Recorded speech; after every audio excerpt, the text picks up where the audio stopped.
Varicose veins కి సరైన చికిత్స కోసం సంప్రదించండి ఎవిస్ హాస్పిటల్.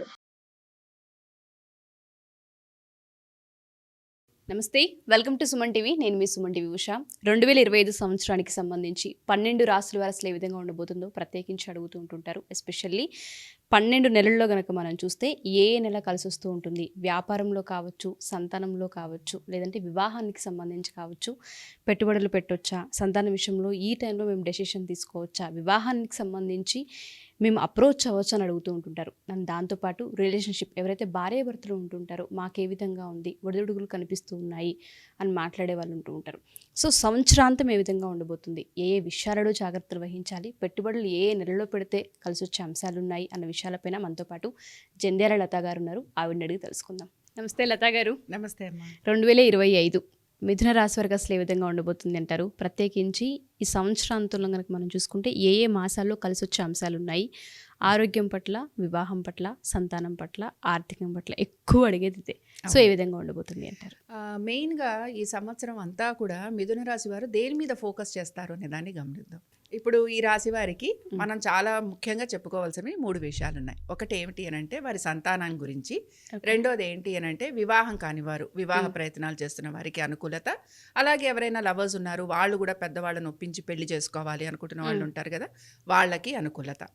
విద్యార్థులకు ఎవరికై ఉన్నారో వారికి కూడా చాలా వరకు అనుకూలంగా ఉంటుంది. అలాగే ఏమైనా ఇన్వెస్ట్మెంట్స్ చేస్తున్నవారు, ముఖ్యంగా నేను మాట్లాడేది షేర్స్ గురించి మాట్లాడుతున్నాను. షేర్స్ గురించి ఇన్వెస్ట్ చేస్తున్న వారు ఎవరైతే ఉంటారో వారికి కూడా బాగుంటుంది. ఇక్కడ మెయిన్గా వీళ్ళలో వచ్చే ఒక ప్రాబ్లం ఏంటి అని అంటే ఉద్యోగాల్లో వీరికి ఎక్కువగా స్థిరత్వం రాదనమాట. ఏదో ఒక దానిలో మారుతూ ఉంటారు, చేర్పులు చేసుకుంటూ ఉంటారు. ఒక రకమైన డిస్సాటిస్ఫాక్షన్ అనేది వీళ్ళకి కనపడుతూ ఉంటుంది. అంటే వివాహం కాని వారు ఉన్నారు, వాళ్ళు చక్కగా పెళ్లి చేసుకుంటారు, బాగానే ఉంటుంది. కానీ తర్వాత ఏంటంటే మేము ఇంకొంచెం ఆగుండాల్సింది, లేకపోతే మేము కరెక్ట్ స్టెప్ తీసుకున్నామా లేదా, లేకపోతే మేము డెసిషన్ కరెక్ట్గా ఉందా లేదా, కరెక్ట్ ఫ్యామిలీలోకి వచ్చామా రాలేదా, ఇలాంటి ఆలోచన ఎక్కువగా చేస్తూ ఉంటారు. బట్ నేను అనేది ఏంటంటే ఈ ఆలోచన అనేది పక్కన పెట్టి చక్కగా భార్యాభర్తలు కలిసి ఉండే ప్రయత్నం చేయాలి. మిస్అండర్స్టాండింగ్స్ వస్తాయి, మిస్అండర్స్టాండింగ్స్ రాకుండా మేనేజ్ చేసుకోవాలి. వచ్చినా కూడా కొంచెం సర్దుబాటు ధోరణి చేసుకుంటే అక్కడ గురువు గారు కాపాడేస్తారనమాట. అంటే గురువు ఆ రాశిలోకి వస్తాడు కనుక చాలా వరకు వాళ్ళకి హెల్ప్ఫుల్గా ఉంటాడు. కాబట్టి వివాహానికి సంబంధించి బాగుందనుకున్నాం, ప్రేమికులకి బాగుందనుకున్నాం, విద్యార్థులకి బాగుందనుకున్నాం. ఇప్పుడు ఆర్థికంగా మాట్లాడదాం. ఆర్థికమైన విషయాల దగ్గరకు వచ్చేటప్పటికి కాన్సన్ట్రేషన్ అంతా కూడా అక్టోబర్ నుంచి డిసెంబర్ వరకు ఎక్కువగా ఉంటుంది. ఇందాక నేను ఒక మాట చెప్పాను, ఉద్యోగస్తులకి వాళ్ళు తీసుకున్న డెసిషన్ కరెక్ట్గా ఉందా లేదా అనే ఒక ఆలోచన వస్తుంది, అలాగే స్థిరత్వం రాదు అని. కాబట్టి ఈ అక్టోబర్ నుంచి డిసెంబర్ వరకు కూడా ఈ రాశి వారికి ఉద్యోగస్తులు మార్పులు చేర్పులు చేసుకునే అవకాశాలు ఎక్కువగా ఉంటాయి. ఈ లోపల వీళ్ళు ఏదైనా మారదామన్నా చేద్దామన్నా ప్రయత్నం కనపడుతూ ఉంటుంది తప్ప రిజల్ట్ మాత్రం కనిపించదు. కాబట్టి రిజల్ట్ రావాలి అని అంటే అక్టోబర్ నుంచి డిసెంబర్లో ఈ లోపల వీళ్ళకి రిజల్ట్ వస్తుంది, మారుతారు. ఆర్థికంగా కూడా ఈ పీరియడ్ వీళ్ళకి చాలా అనుకూలంగా ఉంటుంది. అంటే ఏదైతే ఒక మార్పు తీసుకుంటారో దాని వలన ఆర్థికంగా అనుకూలత అనేది కనబడుతుంది. కాబట్టి ఓవరాల్గా కూడా మెయిన్గా ఎవరైతే వివాహ ప్రయత్నాలు చేస్తున్నారో, మిథున రాశి వారు ఎవరైతే మాకు అసలు బాగాలేదు, మేము చాలా ఇబ్బంది పడిపోతున్నాం అనుకుంటున్నారో వారందరికీ కూడా ఈ సంవత్సరం ఆర్థికంగా బాగుందని చెప్పుకుంటున్నాం. అలాగే సంతానానికి అభివృద్ధి ఉంటుంది అనుకుంటున్నాం, మిగతా ఎడ్యుకేషన్ కూడా బాగుంటుందనే చెప్పుకుంటున్నాం. ఎగ్జాక్ట్లీ. సో వివాహ ప్రయత్నం ఎవరైతే చేస్తూ ఉంటారో వాళ్ళకి కలిసి వస్తుందని మీరు చెప్తున్నారు కాబట్టి అడుగుతున్నాను.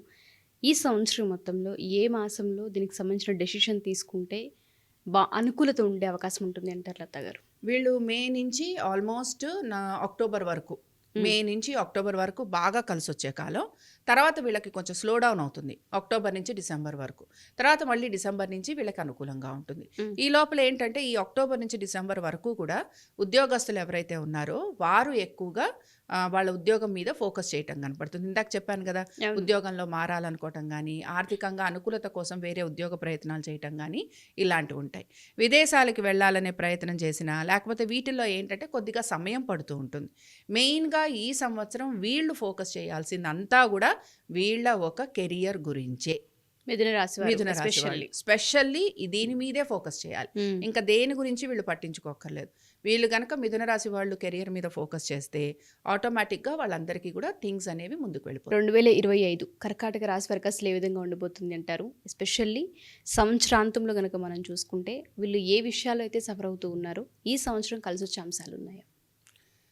కర్కాటక రాశి వారు మాత్రం చాలా విషయాలలో జాగ్రత్త వహించాలి. అంటే మామూలుగా మనం ఎలా చెప్పుకుంటామంటే ప్రతి రాశి వారికి కూడా ఈ రాశి వారికి బాగుంది, ఈ రాశి వారికి కొంత ఇబ్బందికరంగా ఉంది అని అనుకుంటాం కదా. అలాగా కర్కాటక రాశి వారు మాత్రం మే నెల నుంచి వారు ఎక్కువ జాగ్రత్త వహించాలి. అన్ని విషయాలలోనూ జాగ్రత్త వహించాలి, ఒకటి అని కాదు.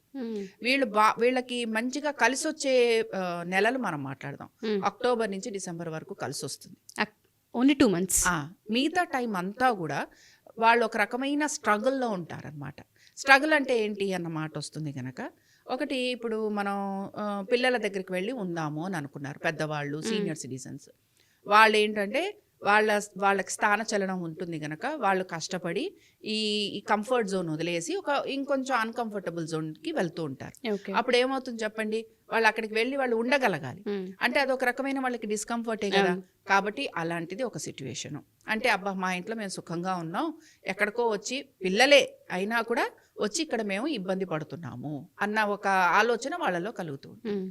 రెండోది ఏంటి అని అంటే ఆరోగ్యానికి సంబంధించి జాగ్రత్తలు ఖచ్చితంగా ఈ రాశి వాళ్ళు తీసుకోవాలి. మూడో విషయం ఏంటంటే రుణాలు ఏవైతే ఉన్నాయో, కోర్టు కేసులు ఏవైతే ఉన్నాయో అవన్నీ కూడా వీళ్ళవి పోస్ట్పోన్ అవుతూ ఉంటాయన్నమాట.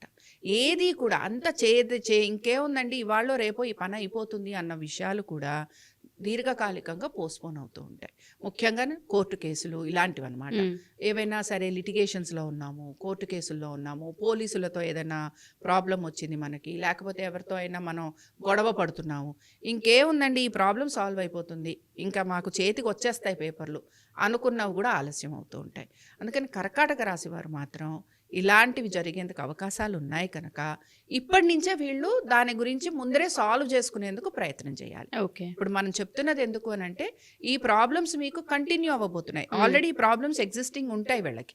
సో ఈ ఎగ్జిస్టింగ్ ప్రాబ్లమ్ని సాల్వ్ చేసుకునేందుకు ప్రయత్నం చేయటం. సో అందులో కూడా మనం చాలా బాగా వీళ్ళకి కలిసి వచ్చే టైం ఏం చెప్తున్నాం అంటే అక్టోబర్ నుంచి డిసెంబర్ వరకు. సరే ఈ అక్టోబర్ నుంచి డిసెంబర్ వరకు వీళ్ళకి కాంప్రమైజ్ అవ్వడానికి అనుకూలంగా ఉంటుంది. కోర్టు కేసులు అలాంటివి అనుకూలంగా ఉంటాయి. సంతానానికి అభివృద్ధి కనపడుతుంది. అంటే ఇక్కడ ఇందాక చెప్పుకున్నాం కదా, విదేశాలకి వెళ్ళాలనుకున్నా, వీసాల కోసం ప్రయత్నం చేస్తున్నా, ఇలాంటివన్నీ కూడా డిలే అవుతూ ఉంటాయి అనమాట. ఏ పని తలపెట్టినా డిలే అవుతూ ఉంటుంది. అందుకని ఏంటి ఈ పీరియడ్లో వీళ్ళు కనుక ప్లాన్ చేసుకుంటే విదేశాలకు వెళ్ళటము, ఇందాక నేను చెప్పినట్టు కాంప్రమైజ్ అవ్వటము, ఇలాంటివన్నీ కూడా వీళ్ళకి సాల్వ్ అవుతాయి. అలాగే వివాహ ప్రయత్నాలు చేస్తున్న వాళ్ళు ఉంటారు కదా, వివాహ ప్రయత్నం చేసే వారికి కూడా ఈ పీరియడ్ చాలా కలిసి వస్తుంది. పార్ట్నర్షిప్స్లోకి వెళ్ళాలనుకుంటున్నారు, ఈ పీరియడ్ కలిసి వస్తుంది. అలాగే ఆర్థికంగా అనుకూలత ఉంటుందంటే విపరీతమైన ఖర్చు కనపడుతుంది. ప్రతి విషయంలోనూ వీళ్ళు రూపాయికి 10 రూపాయలు పెడుతూ ఉంటారు అన్నమాట. అందుకని వీళ్ళకి ఖర్చు విపరీతంగా ఉంది కనుక ప్లానింగ్ చేసుకొని దాని ప్రకారంగా ముందుకు వెళ్తే ఈ సంవత్సరాన్ని కొంచెం నెమ్మదిగా వీళ్ళు ముందుకు తీసుకెళ్లేందుకు అవకాశం. డెఫినెట్గా ma'am. Thank you ma'am. Thank you so much.